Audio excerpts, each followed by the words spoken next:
स्वागत है आपका सत्यहिंदी.com पर। मैं हूं नीलू व्यास और एक बार फिर से आपका स्वागत करती हूं आपके पसंदीदा कार्यक्रम आज का एजेंडा में, जहां पर मैं लेकर आती हूं आपके लिए दिन भर की 3 बड़ी खबरों का विश्लेषण। मेरी आज की लिस्ट में पहली स्टोरी है कि किस तरह से कुणाल कामरा को अपनी ट्वीट्स के लिए सोशल मीडिया पर भारी समर्थन मिल रहा है। बहुत सारे लोगों ने इस बात को लिखा है कि जो कुणाल कामरा कह रहे हैं और जो उन्होंने ट्वीट्स में लिखा है वो सही है, तो उसके बारे में आपको बताएंगे। फिर हमारी दूसरी खबर है कि कल एनडीए दल की बैठक है बिहार में, जहां पर नीतीश कुमार को चुना जाना लगभग तय है। क्या है चुनौतियां और क्या कुछ हो सकता है, इसके बारे में बताएंगे। और तीसरी खबर है कि किस तरह से एलओसी पर तनाव बढ़ गया है, लेकिन क्या भारत 2 मोहरे पर लड़ाई के लिए तैयार है, और ये 2 मोहरे हैं चीन और पाकिस्तान। तो इन तीनों खबरों के बारे में आपको बताएंगे, लेकिन शुरुआत करते हैं हमारी आज की पहली बड़ी खबर से। तो आइए बात करते हैं stand up comedian Kunal Kamra की, जो कि अभी हाल ही में सुर्खियों में रहे हैं अपनी ट्वीट्स की वजह से, कि जब सुप्रीम कोर्ट ने रिपब्लिक टीवी के संपादक अर्नब गोस्वामी को बेल दी थी तो उसको लेकर उन्होंने 3-4 ऐसे ट्वीट्स किए थे जो कि बहुत ही कंट्रोवर्शियल थे, और वो कोर्ट्स पर यानी कि शीर्ष कोर्ट पर सवाल खड़े कर रहे थे।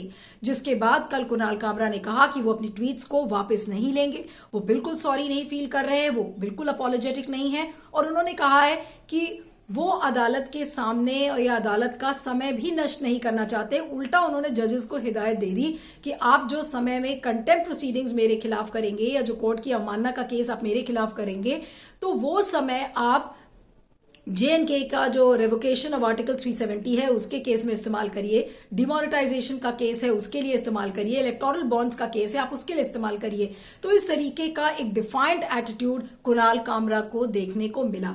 अब आपको बता दें कि कुणाल कामरा के खिलाफ एक बॉम्बे के एक लॉयर हैं और पुणे के 2 पिटिशनर्स हैं, जिन्होंने कहा था कि उनके खिलाफ क्रिमिनल कंटेम्प्ट का मुकदमा होना चाहिए, जिसके बाद अटॉर्नी जनरल के वेणुगोपाल ने उसको अग्री किया, उसे कंसेंट दिया। लेकिन अभी सुप्रीम कोर्ट ने इसको संज्ञान नहीं लिया है। लेकिन इसके पहले कि सुप्रीम कोर्ट कोई कार्रवाई करे, कुणाल कामरा ने अपनी तरफ से ये बिल्कुल रेडी कर दिया है या एक्सप्रेस कर दिया है इस बात को कि वो कोर्ट की परवाह नहीं करते। उन्होंने कहा है कि जो उनके ट्वीट्स है वो बिल्कुल सही है और वो उनके पर्सनल ओपिनियन है। लेकिन इसके बाद आपको बता दें कि जो सोशल मीडिया है वो इस समय बिल्कुल बटा हुआ है। एक तबका ये है जो कि कुणाल कामरा को बहुत ही बुरा भला कह रहा है और कह रहा है कि ये कोर्ट की अवमानना है और ऐसे तो कोई भी कुछ भी लिख सकता है कोर्ट के मामले में। लेकिन जो दूसरा तबका है वो कुणाल कामरा को एज अ हीरो देख रहा है और उनको सेलिब्रेट कर रहा है कि ये फ्रीडम ऑफ एक्सप्रेशन है और जो कुणाल कामरा ने लिखा है अपने ट्वीट्स के जरिए वो बिल्कुल सही लिखा है। और आपको ये बता दें, जैसे कि फॉर एग्जांपल जनता के रिपोर्टर के जो फाउंडर हैं रिफत जावेद, उन्होंने कहा है कि जस्टिस डीवाई चंद्रचूड़ की कोर्ट में कुणाल कामरा का केस जाना चाहिए, क्योंकि आपको याद दिला दें कि जस्टिस चंद्रचूड़ ने जब बेल हियरिंग हो रही थी तो उन्होंने बहुत सारी बातें पर्सनल लिबर्टी को लेकर कही थी कि जो हाई कोर्ट्स है वो पर्सनल लिबर्टी को अपहोल्ड नहीं कर रहे हैं। साथ में उन्होंने हिदायत दी थी महाराष्ट्र सरकार को कि जब आपके बारे में कोई रिपोर्टर कुछ कहता है तो आप उसे इग्नोर करिए। तो ये सारी बातें आज सोशल मीडिया पे इस तरीके का एक ओपिनियन चल रहा है कि ये पूरा मामला जस्टिस चंद्रचूड़ की कोर्ट में जाना चाहिए और फिर उनको एक ह्यूमर की तरह इस पूरे केस को ट्रीट करके कुणाल कामरा को छोड़ देना चाहिए।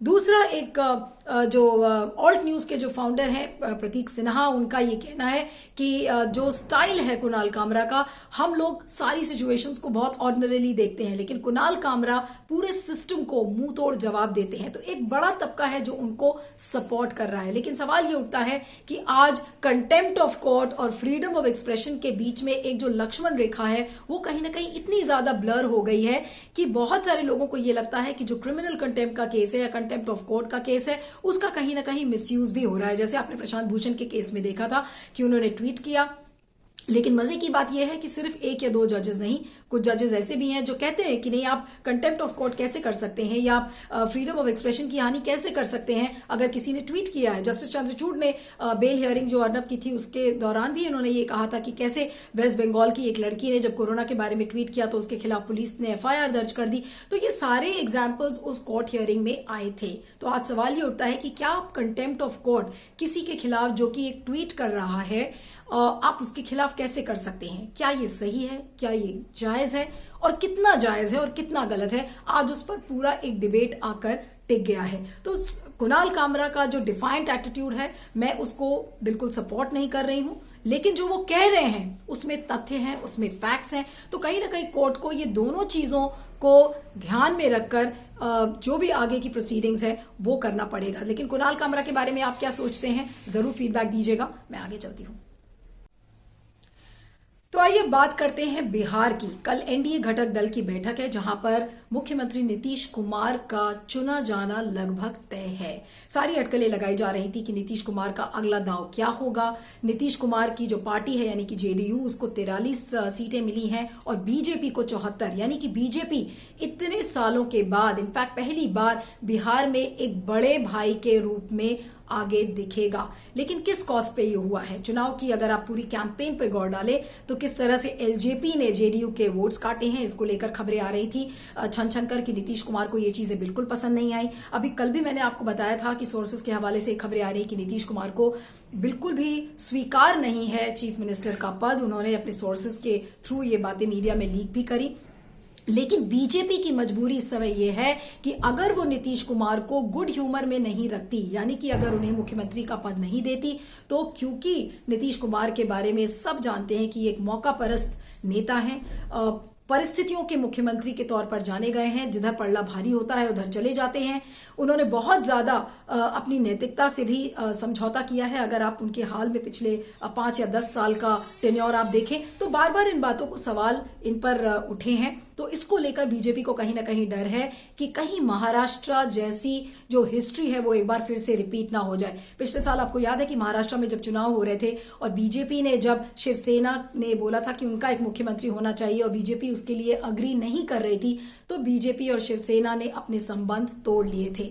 और इसको लेकर आपको बता दें कि संजय राउत ने कहा भी है कि नीतीश कुमार अगर मुख्यमंत्री बनेंगे तो ही शुड थैंक शिवसेना। अभी हाल में जब चुनाव के परिणाम आए थे तो इस बात को लिखा भी था संजय राउत ने। तो कल इंटरेस्टिंग होगा देखना कि किस तरह से क्या रुख रहता है सारे एनडीए घटक दलों का। और सबसे बड़ी चुनौती इस समय बीजेपी के लिए है, क्योंकि बीजेपी को यह पता है कि अगर वो नीतीश कुमार को खुश नहीं रखेंगे और हर तरह से, तो एक ये डर उनके मन में जरूर बना है कि कहीं ऐसा ना हो कि बिहार की सत्ता बीजेपी के हाथों से निकल जाए। लेकिन जो बड़े और छोटे भाई के बीच की जो खींचातानी है वो लगातार बनी हुई है। कल भी मैंने आपको बताया था कि जो बीजेपी के सांसद हैं निशिकांत दुबे, उन्होंने शराबबंदी के मामले में ये कह दिया कि जो नीतीश कुमार जिस कानून को, शराबबंदी के कानून को लेकर आए थे, उसमें संशोधन होना चाहिए। तो कहीं ना कहीं, और जिसको लेकर जेडीयू भड़क भी गई और उनके नेता जो राजीव रंजन थे उन्होंने कहा कि ऐसी बातें एनडीए दलों को नहीं करना चाहिए। तो कहीं ना कहीं एक खींचतान जरूर महसूस होती है बीजेपी और जेडीयू के बीच में। लेकिन इस समय बीजेपी की मजबूरी है नीतीश कुमार को रखना। लेकिन अब टर्म्स एंड कंडीशंस क्या होंगे वो कल तय हो सकते हैं, क्योंकि ये भी हो सकता है कि नीतीश कुमार को 2.5 साल के लिए मुख्यमंत्री बनाया जाए, फिर 2.5 साल के लिए बीजेपी के नेता को मुख्यमंत्री बनाया जाए। तो ये सारी पॉसिबिलिटीज इस समय पॉसिबल है।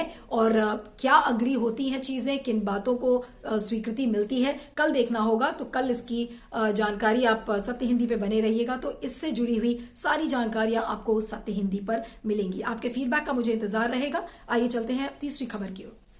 आइए बात करते हैं एलओसी पर बढ़ते तनाव की। कल आपको बता दें कि किस तरह से खबरें आ रही थी कि पाकिस्तान ने सीज फायर का उल्लंघन किया है और जिसकी वजह से भारी गोलाबारी हुई, जिसमें कि 4 बीएसएफ के जवान और 6 सिविलियंस की मौत हो गई। उरी, गुरेज, केरान जैसे जो पूरा जो नॉर्थ कश्मीर का हिस्सा है वहां पर भारी गोलाबारी की खबरें आई थी, जिसके बाद भारतीय सेना ने एक रिटेलिएटरी फायरिंग की, जिसमें कि काफी नुकसान पाकिस्तान का भी हुआ है, जिसमें पाकिस्तान स्पेशल सर्विसेज गार्ड्स के जो कमांडोज हैं वो मारे गए हैं, उनके बंकर्स को उड़ाने की खबर है। यहां तक कि भारतीय सेना ने कई वीडियोस भी रिलीज किए हैं जिसमें दिखाया गया है कि किस तरह से पाकिस्तान का जो मिलिट्री स्टैब्लिशमेंट है उसको ध्वस्त किया है। तो कुल मिलाकर जो खबरें हैं समय की एलओसी पर काफी तनाव है।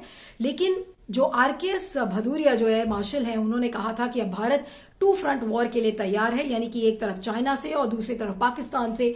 तो आपको बता दें कि भारत इस समय इतना कंफर्टेबल पोजीशन में नहीं है, क्योंकि चाइना से लड़ाई करने के पहले भारत 10 बार सोचेगा। चाइना से अगर बातचीत की हम बात करें तो आप देख रहे हैं कि जब से गलवान वैली में हमला हुआ था उसके बाद भारत ने कितने राउंड्स ऑफ टॉक्स उनके मिलिट्री कमांडर्स से और वहां के एस्टैब्लिशमेंट से किया, लेकिन कोई भी फायदा या हल अभी तक निकलता हुआ नहीं आ रहा है। उल्टा चाइना इस समय पाकिस्तान के साथ हाथ मिलाएगा और फिर भारत को पटकनी देने की कोशिश करेगा, भले उसकी डिप्लोमेसी हो चाहे इकोनॉमिकली हो। तो हर तरीके से चाइना और पाकिस्तान अगर एक हो जाते हैं तो भारत के लिए वो बहुत ज्यादा कंफर्टेबल सिचुएशन नहीं होगी। अब रही बात युद्ध की, जो कि आरकेएस भदौरिया कह रहे हैं कि हम 2 फ्रंट वॉर के लिए तैयार हैं, तो इस 2 फ्रंट वॉर को ना तो सिर्फ मिलिटरीली बल्कि इकोनॉमिकली और सोशली भी इस चीज को रिजॉल्व करना पड़ेगा, पॉलिटिकली भी रिजॉल्व करना पड़ेगा। और ये बातचीत कैसे होगी, क्योंकि इस समय डायलॉग के मूड में ना पाकिस्तान है और ना डायलॉग, भले चाइना बात जरूर करता हो डायलॉग की, लेकिन वो कहता कुछ है और करता कुछ है। तो ये कहना कि भारत 2 फ्रंट वॉर के लिए तैयार है और उसके लिए चीजें कंफर्टेबल है, तो मैं कहूंगी कि भारत के लिए चीजें इतनी आसान नहीं है जितनी दिखाई जा रही है। जी हां, मुंह तोड़ जवाब भारत ने जरूर दिया है पाकिस्तान को, लेकिन भारत को लॉन्ग टर्म डिप्लोमेसी कैसे इन देशों से करनी पड़ेगी, उसकी शायद एक नई नींव रखना पड़ेगा। और खासकर जो कोरोना काल के बाद जिस तरीके से विस्तारवाद का एजेंडा चाइना लेकर आया है, अभी आपने देखा था कि किस तरह से वो नेपाल को भी हवा दे रहा था और नेपाल ने भी भारत को आंख दिखानी शुरू कर दी थी। तो अब ये जो सारे छोटे छोटे देश हैं वो चाइना के साथ मिलकर और फिर भारत को पटकनी देंगे। तो रही बात अगर पाकिस्तान की, तो हम अगर ये कह रहे हैं कि 2 फ्रंट वॉर के लिए हम तैयार हैं, तो ऐसा नहीं है, बल्कि एक नए सिरे से और किस तरह से चाइना और पाकिस्तान को साथ में डील करना है, उसके लिए शायद एक ठोस प्लानिंग की जरूरत है। इसमें आपका क्या फीडबैक है जरूर बताइएगा। और आज के एजेंडा में हमारी 3 खबरों में इतना ही। आप मुझे ट्विटर पर फॉलो कर सकते हैं, मेरा ट्विटर हैंडल है @neelu317। अपना फीडबैक जरूर दीजिएगा, बताइएगा कि आपको आज का एजेंडा कैसा लगा और कैसा लगा मेरा एनालिसिस। और चलते चलते आप सभी दर्शकों को दिवाली की ढेर सारी शुभकामनाएं। Happy Diwali. Stay tuned to Satya Hindi. सत्य हिंदी के और वीडियोस को देखने के लिए हमारे YouTube चैनल को सब्सक्राइब करें और सीधे नोटिफिकेशन पाने के लिए बेल आइकन दबाएं।